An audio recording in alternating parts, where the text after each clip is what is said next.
اعوذ باللہ من الشیطان الرجیم بسم اللہ الرحمن الرحیم الحمد للہ رب العالمین وصلی اللہ علی نبینا محمد وعلی آلہ واصحابہ اجمعین سبحانک اللہم لا علم لنا الا ما علمتنا انک انت العلیم الحکیم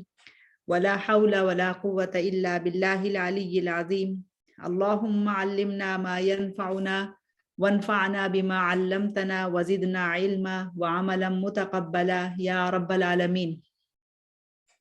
اللہم انا نبرأ الیک من حولنا وقوتنا وعلمنا وحفظنا وذکائنا ونلتجئ الی حولک وقوتک یا ذا القوة المتین آمین یا رب۔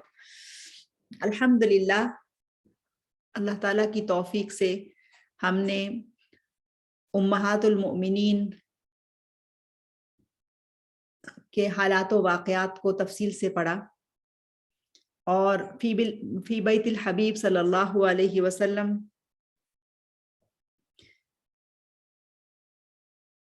اور حرم نبی صلی اللہ علیہ وسلم میں شامل ہونے والی، داخل ہونے والی ہماری وہ مائیں کہ جو رہتی دنیا تک کے لیے تمام ایمان والے مردوں اور عورتوں کی مائیں ہیں اور رہیں گی، اور پھر اہل ایمان کو جنت الفردوس میں بھی ان کا ساتھ اور دیدار نصیب ہوگا۔ ان کے حالات و واقعات ہم نے دیکھ لیے۔ سیدہ عائشہ صدیقہ رضی اللہ عنہا کے حالات اگرچہ ہم نے تفصیل سے پڑھے تھے، لیکن ان کے حالات کے سلسلے میں یہ بات کہی گئی تھی کہ سیدہ کی زندگی ایسی خوبصورت اور منفرد اور دلکش زندگی ہے کہ جو رسول اللہ صلی اللہ علیہ وسلم کے آخری ایام تک، ان کی وفات تک ان کے ساتھ ہیں اور لمحہ لمحہ ان کے ساتھ ہیں۔ تو سیدہ عائشہ صدیقہ رضی اللہ عنہا کی زندگی کے آخری حصے کو ہم نے مؤخر کر دیا تھا کہ سیدہ سب سے پہلی خاتون ہیں کہ جو مدینہ کی زندگی میں رسول اللہ صلی اللہ علیہ وسلم کی ہجرت کے بعد ان کے گھر میں آ کے آباد ہوتی ہیں، اور پھر اس کے بعد مختلف اوقات کے اندر مختلف خواتین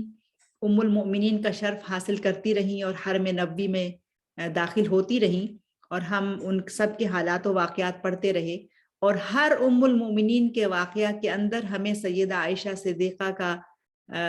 تذکرہ، ان کا کردار، ان کی گفتگو ملتی ہے۔ تو آج انشاءاللہ سیدہ عائشہ صدیقہ رضی اللہ عنہا کی زندگی کے آخری جو واقعات ہیں انہیں پیش کیا جائے گا۔ اور الحمدللہ ایک اور اہم بات یہ کہ اگرچہ یہ کام بہت پہلے ہو جانا تھا، لیکن کچھ وجوہات کی بنا پر اس میں تاخیر ہوتی ہی رہی، اور یہ آخری جو ایپیسوڈ ہے یہ تیار نہ کی جا سکی، اور آج اللہ سبحانہ و تعالیٰ نے اس کی توفیق دی کہ رمضان المبارک کے آخری عشرے میں ہمیں اس مبارک ہستی کے بارے میں پڑھنے کا موقع مل رہا ہے۔ تو اللہ سبحانہ و تعالیٰ سے دعا ہے کہ ہماری اس کوشش کو قبول فرمائیں، اور یہ اسی کی بہترین پلاننگ ہے کہ اس نے انسان کے لیے جب ارادہ کوئی اچھا ہوتا ہے تو سوچ رکھا ہوتا ہے کہ کون سا کام کس وقت ہونا ہے۔ تو رب کریم نے بہترین وقت منتخب کیا امہات المؤمنین کے سلسلے کے اختتام کے لیے، یا آخری پروگرام کے لیے، آج کے اس مبارک دن کا اور اس مبارک مہینے کا آخری عشرہ مبارک جو ہے اس کے اندر الحمدللہ رب العالمین۔ تو سیدہ عائشہ صدیقہ رضی اللہ عنہا کی زندگی کے جو حالات ہمیں ملتے ہیں نبی صلی اللہ علیہ وسلم کی وفات کی طرف، اس سے پہلے کے حالات ہم سب تفصیل سے دیکھ آئے ہیں۔ ہم نے دیکھا کہ یہ وہ ہستی ہے کہ جن کو حبیبۃ سید البشر صلی اللہ علیہ وسلم ہونے کا شرف ملا، اور نہ صرف وہ سید البشر صلی اللہ علیہ وسلم کی محبوب ترین زوجہ ہیں، بلکہ نبی صلی اللہ علیہ وسلم کے محبوب ترین ساتھی الصدیق رضی اللہ عنہ کی بھی بیٹی ہیں۔ تو رسول اللہ صلی اللہ علیہ وسلم کی عمر مبارک کے آخری ایام کی طرف اگر ہم چلیں تو رسول اللہ صلی اللہ علیہ وسلم نے اپنی زندگی کا جو آخری حصہ ہے اس میں سب سے اہم کام جو کیا وہ تھا دراصل حجۃ الوداع، اور یہ جو مبارک سفر تھا اس میں انہوں نے اپنے ساتھ تمام ازواج مطہرات کو لیا اور یہ فریضہ ادا کیا۔ تو جب حج کے موقع پر سب لوگ مکہ مکرمہ میں موجود ہیں اور ان مقامات پر موجود ہیں کہ جو حج سے متعلق ہیں، تو وہاں پر بھی سیدہ عائشہ صدیقہ کو فراموش نہیں کیا جا سکتا کہ انہی کی وجہ سے دراصل ایک اور میقات مقرر ہوئی جو اب مسجد عائشہ تنعیم کے مقام پر یا میقات عائشہ کے نام سے مشہور ہے، اور اس کے بعد سے لاکھوں کروڑوں مسلمان وہاں جاتے ہیں اور وہیں سے احرام باندھ کر دوبارہ سے عمرہ ادا کرتے ہیں۔ اور یہ خاص فضل تھا، خاص احسان تھا جو اس موقع پر شرف بنا ہماری ام المومنین عائشہ صدیقہ، ہماری ماں ام المومنین عائشہ صدیقہ کے لیے۔ تو اگرچہ ان کے اوصاف کچھ کم نہیں ہیں، لیکن یہ بھی ایک بہت ہی اہم بات ہے کہ اس حوالے سے بھی انہیں یاد رکھا جائے۔ نبی صلی اللہ علیہ وسلم حج سے فارغ ہو کر واپس آتے ہیں مدینہ منورہ، اور پھر الحمدللہ اسلام بھی ہر طرف پھیل چکا ہے اور ایک اسلامی ریاست کی بنیاد بھی پڑ چکی ہے، اور اب رسول اللہ صلی اللہ علیہ وسلم کو یہ اختیار دیا جاتا ہے کہ اگر وہ مزید اس دنیا میں رہنا چاہتے ہیں یا پھر اللہ سبحانہ و تعالیٰ سے ملاقات کے لیے آنا چاہتے ہیں، تو رسول اللہ صلی اللہ علیہ وسلم نے اللہ تعالیٰ سے ملاقات کو پسند فرمایا۔ اور رسول اللہ صلی اللہ علیہ وسلم کی وفات کا تفصیلی ذکر ہم شمائل محمدیہ صلی اللہ علیہ وسلم میں پڑھ چکے ہیں۔ آج بس صرف سیدہ عائشہ صدیقہ کی زندگی کے آخری جو کردار ہے ان کا رسول اللہ صلی اللہ علیہ وسلم کی وفات سے متعلق، یا وہ جو آخری لمحات ہیں ان کی صحبت میں، رسول اللہ صلی اللہ علیہ وسلم کی صحبت مبارکہ میں ان کا تذکرہ کرنا آج مقصود ہے۔ تو رسول اللہ صلی اللہ علیہ وسلم حجۃ الوداع کے بعد مدینہ منورہ تشریف لائے، اور یہ 10 ہجری کے اواخر کی بات ہے۔ لگ بھگ 2 مہینے گزرتے ہیں، اور محرم اور صفر کا مہینہ، یہ 11ویں ہجرت کے 11ویں سال کا آغاز ہے۔ محرم اور صفر گزرتے ہیں اور ربیع الاول شروع ہو جاتا ہے۔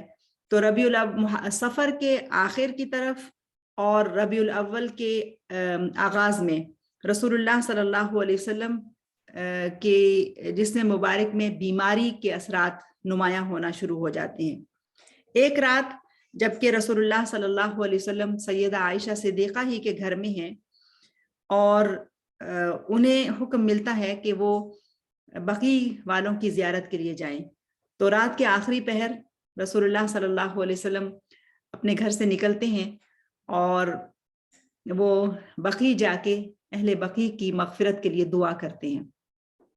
سیدہ اپنے بستر کو دیکھتی ہیں، ٹٹولتی ہیں، تو وہاں پر رسول اللہ موجود نہیں ہیں۔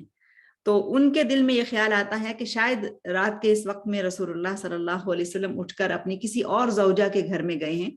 وہ ان کا پیچھا کرتے ہوئے، ان کو دیکھتے ہوئے ان کے پیچھے پیچھے نکلتی ہیں، تو دیکھتی ہیں کہ وہ بقیع میں موجود ہیں۔ تو وہ پورا اپنے گھر کا راستہ گزر کر وہاں تک جاتی ہیں، بقیع میں رسول اللہ صلی اللہ علیہ وسلم کو دیکھ لیتی ہیں کہ وہ وہاں پر اہل بقیع کے لیے دعا کر رہے ہیں، اور پھر جب انہیں تسلی ہو جاتی ہے کہ رسول اللہ وہاں پر موجود ہیں، تو وہ واپس آ جاتی ہیں، اور واپس آ کر دوبارہ سے اپنے بستر میں لیٹ جاتی ہیں۔ اتنی دیر میں نبی صلی اللہ علیہ وسلم بھی واپس آ جاتے ہیں، اور پھر نبی صلی اللہ علیہ وسلم کو یہ معلوم ہو جاتا ہے کہ سیدہ ان کے پیچھے پیچھے ان کو دیکھنے کے لیے گئی ہیں۔ تو نبی صلی اللہ علیہ وسلم ان سے بہت ہی دل لگی سے اور بہت محبت کے انداز میں ان سے کہتے ہیں کہ کیا بات ہوئی، کیوں یعنی آپ میرے پیچھے آئی ہیں۔ تو سیدہ بہت ہی خوبصورت ان کو جواب دیتی ہیں، بہت عقل مندی کا جواب دیتی ہیں۔ جب رسول اللہ صلی اللہ علیہ وسلم ان سے کہتے ہیں نا کہ کیا آپ کے اوپر شیطان غالب آ گیا تھا، یعنی آپ کے دل میں کوئی شک ہوا تھا کہ میں کسی اور زوجہ کے پاس چلا گیا ہوں، کیا عائشہ کہ آپ کے اوپر شیطان غالب آ گیا تھا؟ تو سیدہ بہت سمارٹ ہیں، بہت ذہین ہیں،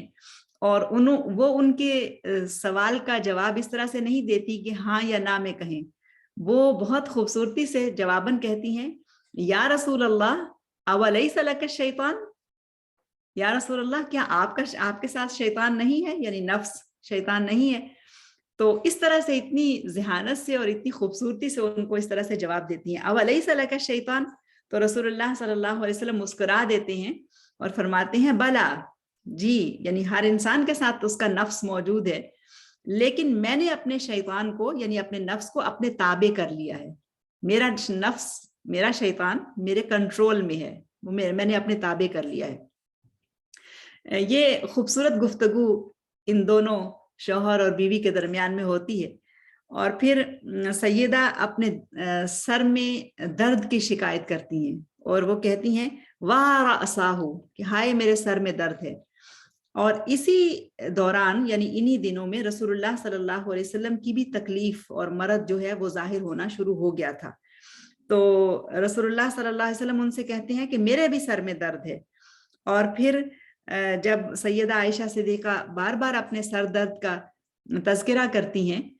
اور کہتی ہیں کہ میرے سر میں درد ہے، تو رسول اللہ صلی اللہ علیہ وسلم بہت ہی لطف کے ساتھ، بہت نرمی کے ساتھ، بہت ہی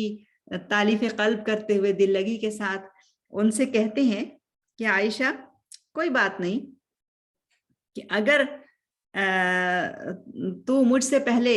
فوت ہو جائے تو قمت علیکی، میں تیری آخری تیاری کے لیے کھڑا ہوں گا، وکفنت کی، اور میں تجھے کفن دوں گا، وصلیت علیکی، اور میں آپ کے لیے صلاۃ الجنازہ پڑھوں گا، ودفنت کی، اور آپ کو دفن کروں گا.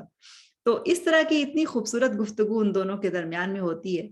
تو رسول اللہ صلی اللہ علیہ وسلم اپنی محبت کا اظہار اس طرح سے کرتے ہیں، وہ اپنی تکلیف کا اظہار کرتی ہیں اور یہ ان کو تسلی دیتے ہیں، لیکن جب وہ بار بار اپنی تکلیف کا اظہار کرتی ہیں تو اس طرح سے اپنی محبت کا اظہار ان سے کرتے ہیں. تو سیدہ جو ہے نا وہ بھی غیر معمولی جواب دیتی ہیں. وہ کہتی ہیں کہ اچھا آپ تو یہ چاہتے ہیں نا کہ میں مر جاؤں اور آپ کسی اور خاتون سے شادی کر لیں. سبحان اللہ، اتنا خوبصورت تعلق ہے نا کہ اس طرح سے دونوں کے درمیان میں گفتگو ہوتی ہے. اور نبی صلی اللہ علیہ وسلم ان کی اس گفتگو کو سن کر مسکرا اٹھتے ہیں صلی اللہ علیہ وسلم. صبح ہوتی ہے تو رسول اللہ صلی اللہ علیہ وسلم تمام ازواج مطہرات کے گھروں میں جاتے ہیں اور ہر زوجہ محترمہ کے حال احوال معلوم کرتے ہیں اور ان کے ساتھ کچھ وقت گزارتے ہیں. اور پھر وہ دن، یعنی وہ جو وہ دن اور آنے والی جو رات ہے، اس رات کو رسول اللہ صلی اللہ علیہ وسلم اپنی جو باری ہے وہ اپنی زوجہ محترمہ سیدہ میمونہ کے گھر میں ہوتے ہیں. جب سیدہ میمونہ رضی اللہ عنہا کے گھر میں ہوتے ہیں تو بیماری شدید ہو جاتی ہے. اور آپ سب کو معلوم ہے کہ سیدہ میمونہ رضی اللہ عنہا وہ خوش قسمت خاتون ہیں کہ جو سب سے آخر میں حرم نبوی میں داخل ہوئی ہیں. تو یہ جو آخری یعنی رات ہے جو مختلف اپنی ازواج کے ساتھ وہ گزارا کرتے تھے، اس میں بھی وہ آخری خاتون ہیں کہ جن کے پاس رسول اللہ صلی اللہ علیہ وسلم موجود ہوتے ہیں. لیکن بیماری شدید ہو جاتی ہے، کمزوری بہت زیادہ ہو جاتی ہے، اور پھر تمام ازواج مطہرات کو رسول اللہ وہاں انہی کے گھر میں جمع کرتے ہیں اور پھر ان سے اجازت طلب کرتے ہیں کہ کیا میں عائشہ کے گھر میں منتقل ہو جاؤں، اور سب خوش دلی سے انہیں عائشہ صدیقہ رضی اللہ عنہا کے گھر میں منتقل ہونے کی اجازت دے دیتی ہیں. تو اس طرح سے پھر رسول اللہ صلی اللہ علیہ وسلم سیدہ عائشہ صدیقہ کے گھر میں منتقل ہو جاتے ہیں صلی اللہ علیہ وسلم. اور یہ بھی دراصل سیدہ کی خوش بختی ہے کہ اس موقع پر ان کا رسول اللہ صلی اللہ علیہ وسلم کی خدمت کرنا اور رسول اللہ صلی اللہ علیہ وسلم کا ان کے گھر میں آ جانا. اور پھر آخری جو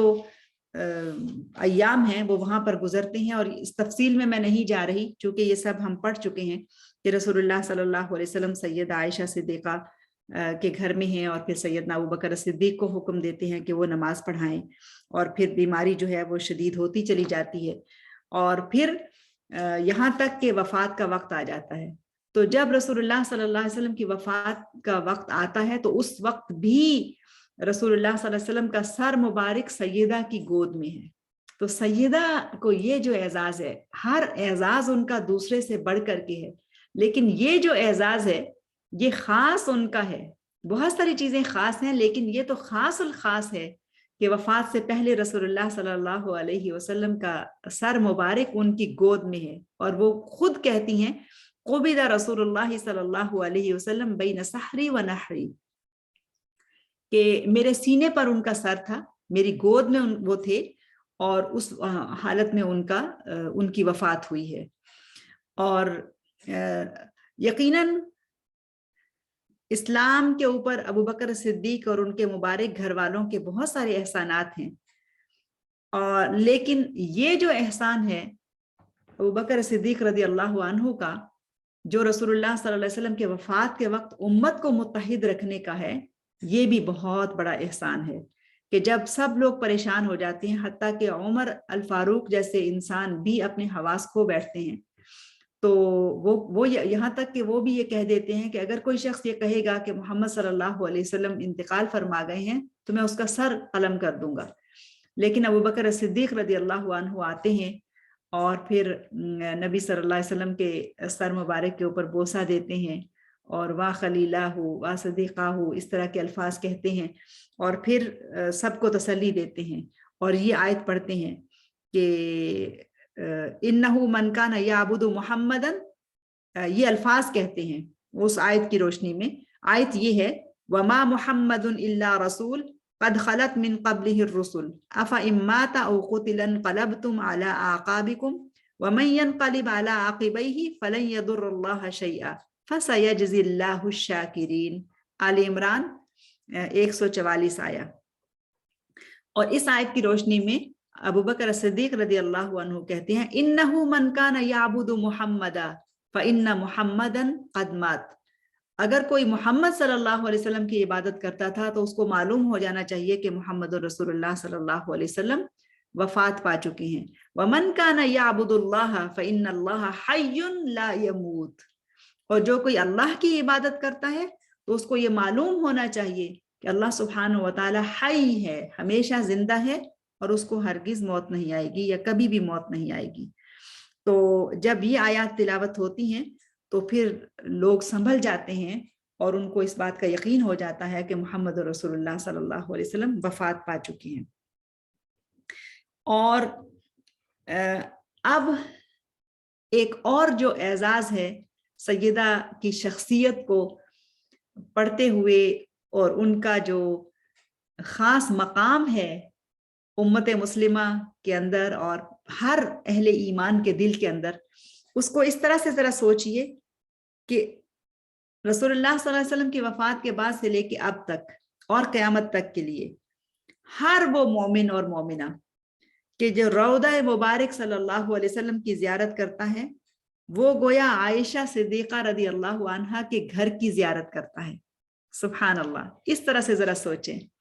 کہ وہ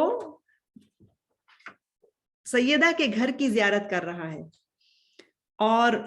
سیدہ کے گھر کے اندر رسول اللہ صلی اللہ علیہ وسلم پہلا چاند کے جو اترا، یعنی وہ ان کی وفات ہوئی اور وہ وہاں پر دفن ہوئے۔ پھر اس کے بعد ان کے والد ابو بکر صدیق وہاں پر دفن ہوئے، اور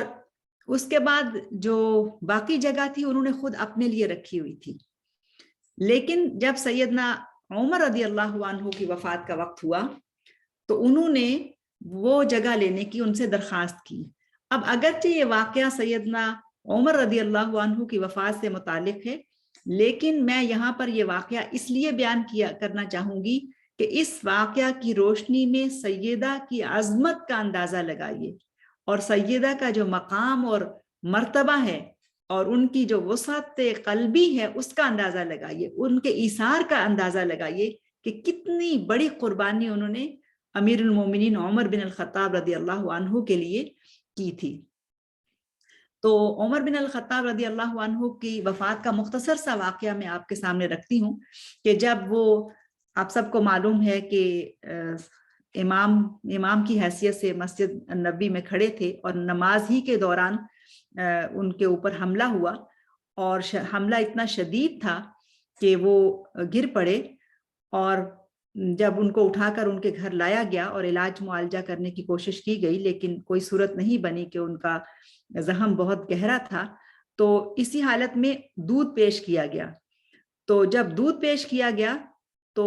جب انہوں نے دودھ پیا تو وہ سارے کا سارا دودھ اس زخم سے باہر آ گیا جو ان کو بہت گہرا لگ چکا تھا. تو جو طبیب وہاں پر موجود تھا اس نے کہا امیر المومنین آپ وصیت کر لیجئے, یعنی جو کچھ اب آپ کو کہنا ہے آپ کر لیجئے, آپ اپنا جانشین مقرر کر لیجئے, جو کچھ بھی کرنا ہے کر لیجئے کہ اب آپ کی یعنی وفات کا وقت قریب ہے. تو عمر رضی اللہ عنہ نے اپنے بیٹے عبداللہ جو اس وقت ان کے پاس موجود ہیں ان کو بلایا اور ان سے کہا کہ حذیفہ بن الیمان کو بلا کے لائیے. حذیفہ بن الیمان رضی اللہ عنہ یہ ہیں دراصل امین الرسول صلی اللہ علیہ وسلم. تو ان کے پاس تمام منافقین کے ناموں کی لسٹ موجود تھی, انہیں معلوم تھا کہ منافقین کون کون سے ہیں. تو ان کو بلایا اور پھر جب سیدنا حذیفہ بن الیمان وہاں پر آ گئے, ان کی خدمت میں آ گئے, تو سیدنا عمر ان سے کہتے ہیں کہ میں آپ کو اللہ کی قسم دے کر یہ کہتا ہوں, یہ پوچھتا ہوں, مجھے صرف یہ بتا دو کہ کہیں میرا نام منافقین کے اندر تو نہیں ہے. تو حذیفہ خاموش ہو جاتے ہیں رضی اللہ عنہ اور ان کی آنکھوں سے آنسو جاری ہو جاتے ہیں, اور وہ اس مشکل میں اب ہیں کہ چونکہ وہ تو رسول اللہ صلی اللہ علیہ وسلم کے راز کو سنبھالے ہوئے ہیں, تو کہیں ایسا نہ ہو کہ کسی طرح سے وہ اس وقت بھی رسول اللہ صلی اللہ علیہ وسلم کے راز کی ایسی حفاظت کرتے ہیں کہ کہیں ایسا نہ ہو کہ وہ ہاں یا نہ میں جواب دیں تو وہ راز جو ہے وہ راز نہ رہے. تو وہ خاموش ہو جاتے ہیں اور رونے لگ جاتے ہیں. تو عمر رضی اللہ عنہ پھر سے ان سے کہتے ہیں کہ بس اتنا کہہ دیجئے, حل قال رسول اللہ صلی اللہ علیہ وسلم اسمی بینہم, کیا اللہ کے رسول صلی اللہ علیہ وسلم نے جو نام آپ کو بتائے تھے اس میں میرا نام بھی تھا, بس صرف اتنا مجھے بتا دیجئے. اب دیکھیں یہ بات بھی کون کہہ رہا ہے, عمر جیسا انسان, یعنی اتنا خوف ہے موت سے پہلے بھی, وفات سے پہلے بھی, کہ کہیں ایسا نہ ہو میں منافقین میں نہ ہوں. تو حذیفہ پھر رونے لگ جاتے ہیں اور بس اتنا کہتے ہیں کہ آپ کا نام اس کے اندر شامل نہیں ہے, بس صرف اتنا کہتے ہیں اور پھر خاموش ہو جاتے ہیں. تو پھر عمر رضی اللہ عنہ اپنے بیٹے عبداللہ سے کہتے ہیں اچھا اب مجھے تسلی ہو گئی ہے, یعنی ایک طرف سے ان کو تسلی ہو گئی, تو پھر وہ کہتے ہیں اب دنیا میں میرے لیے ایک اور چیز باقی رہ گئی ہے جس کی مجھے اب فکر ہے, جس کے لیے میں نے کچھ کرنا ہے, صرف ایک چیز میرے لیے باقی رہ گئی ہے. اور پھر وہ کہتے ہیں ان سے کہ عبداللہ سے, اپنے بیٹے سے, کہ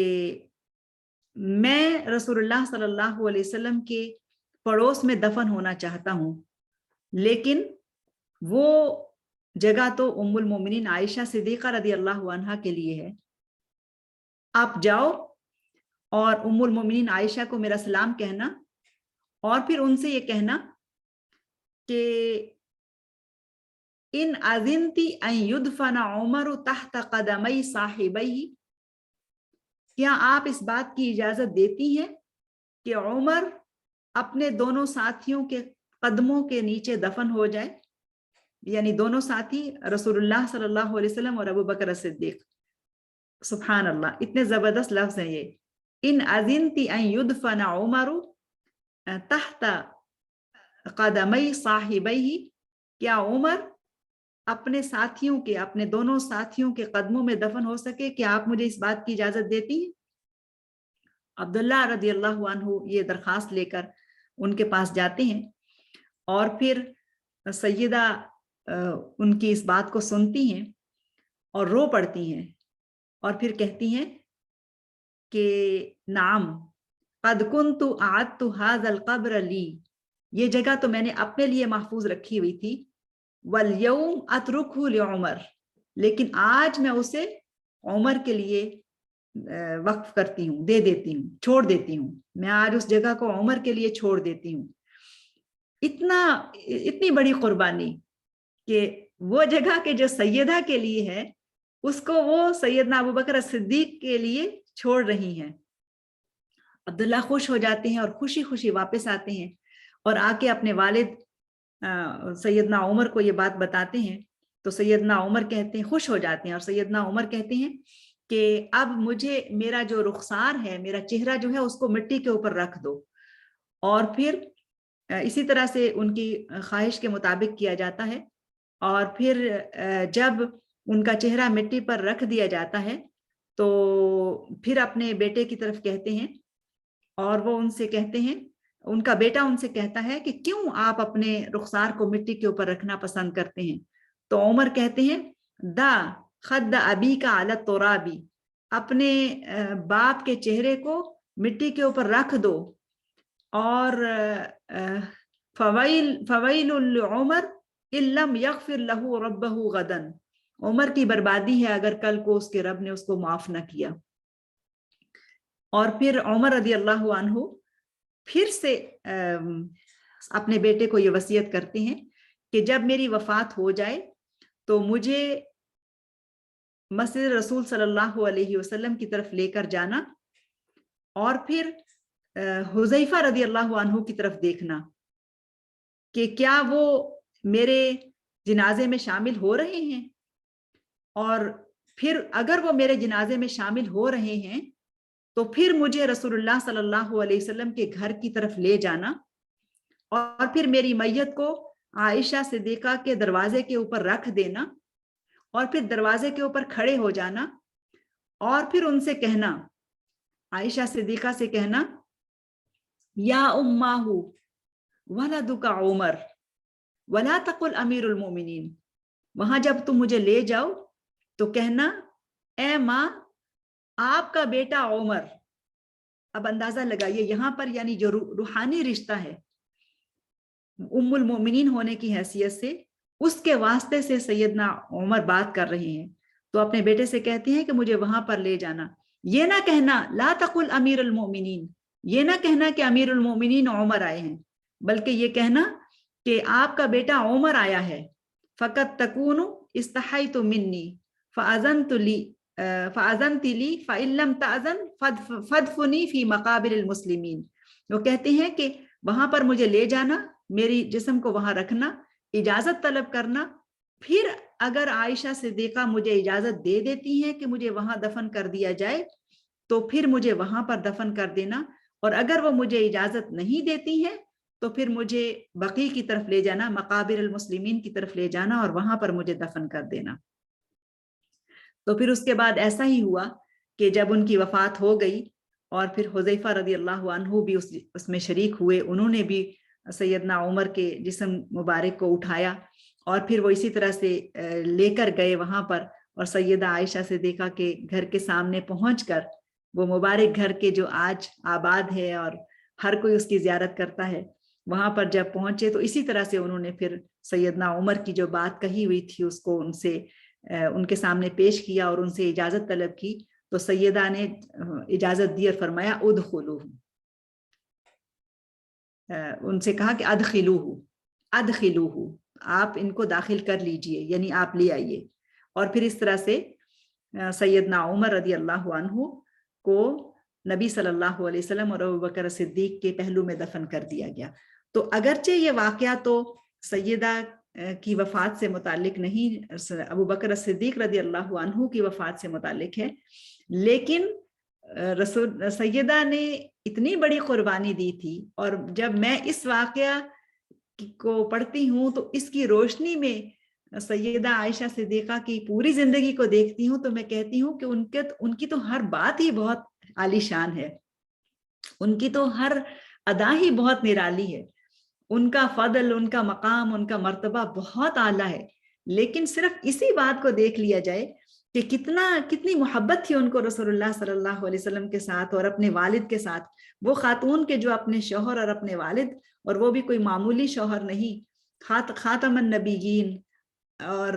خیر البشر صلی اللہ علیہ وسلم، اور ابوبکر صدیق، جن کو پتا تھا کہ یہ میری جگہ ہے اور مجھے یہاں یہ جگہ ملنی ہے اور میں یہاں پر دفن ہوں گی، یعنی ان کی یہ خواہش تھی، لیکن وہ اتنی بڑی قربانی دیتی ہیں کہ وہ یہ جگہ سیدنا عمر کو دے دیتی ہیں، ان کے لیے اس کو چھوڑ دیتی ہیں۔ تو ان کی جو شخصیت ہے اس کا ایک اور طرح کا ایک تصور ذہن میں آتا ہے جب اس واقعہ کی روشنی میں ان کی شخصیت کو پڑھا جاتا ہے، تو کتنی بڑی قربانی تھی جو انہوں نے دی، سبحان اللہ۔ تو اس طرح سے سیدہ کی جو جگہ تھی وہاں پر ابوبکر